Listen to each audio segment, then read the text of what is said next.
আসসালামু আলাইকুম। Hello guys, আপনারা সবাই কেমন আছেন? আশা করি সবাই ভালো আছেন। যে যেখান থেকে আমার ভিডিওটা দেখছেন, যদি আমাকে ভালোবাসেন বা ভালো লাগে তাহলে আমার চ্যানেলটাকে একটু সাবস্ক্রাইবার করে দেবেন এবং লাইক কমেন্ট শেয়ার করে দেবেন এবং পাশে থাকা বেল আইকনটি একটু টিং টিং করে বাজিয়ে দিবেন। তো ভালো থাকবেন সবাই। তো যে কথাটা বলতে চাচ্ছিলাম সেটা হচ্ছে, আমার দীর্ঘদিনের একটু ইচ্ছে ছিল যে একটা ইউটিউব কিংবা একটা ফেসবুক পেজ বা যে কোনো একটা কিছুতে আমি একটু কাজ করব। সেটা আমি সবার সামনে আসব, সবার সাথে বন্ধুত্ব করব, এরকম একটা আমার স্বপ্ন ছিল দীর্ঘ অনেক দিন।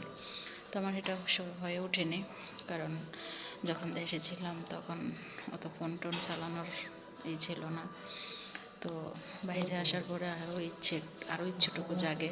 তো ইচ্ছেটুকু জাগার পর আমি অনেক মানুষকে আমার ফেসবুকটা একটা পেজ খুলে দেওয়ার জন্য অনেক মানুষের আমি করছি।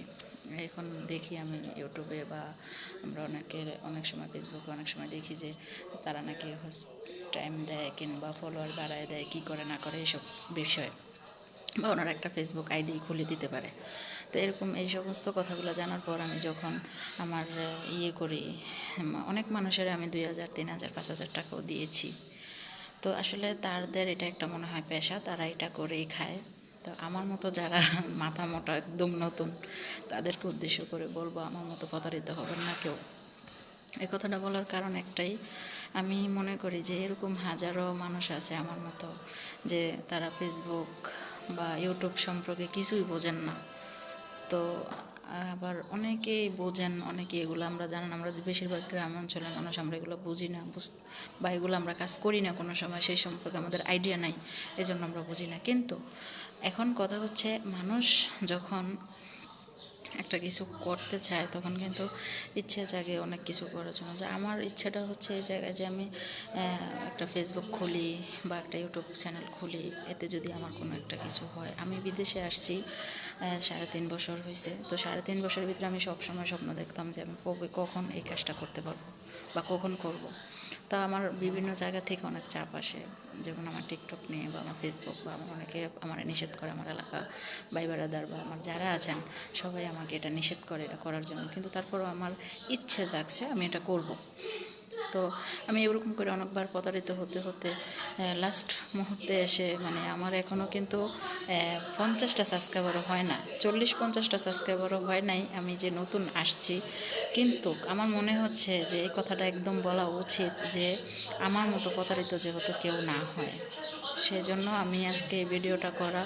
আমার মতো প্রতারিত কেউ যেমন না হয়, কারণ কষ্টের টাকা, যেমন আমি 1 মাস কাজ করার পরে, কতটা পরিশ্রম করার পরে আমাদের হাতে টাকা আসে, সেই টাকাটা যদি আমরা এরকম অপচয় করি তখন আমাদের স্বাভাবিক কষ্ট লাগে।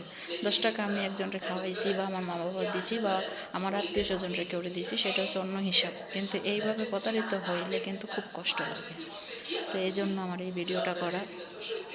আর আপনাদের দ্বারা আমার একটা রিকোয়েস্ট থাকবে, যে আমার ভিডিওটা একটু সাবস্ক্রাইবার করে দেবেন আপনারা, কারণ আমি বিদেশে থাকি, আমার বিদেশের মাটিতে থাকতে ভালো লাগে না। এখন আমি যদি আমার এই আইডিটা, ফেসবুক আইডি এবং আমার এই ইউটিউব চ্যানেল, এটা যদি আমি একটু পরিবর্তন দেখি কিংবা একটু দেখি যে আমার সাবস্ক্রাইবার বাড়ে কিংবা আমার একটু হয়, তাহলে আমি ইনশাল্লাহ একটু দেশে চলে যাব।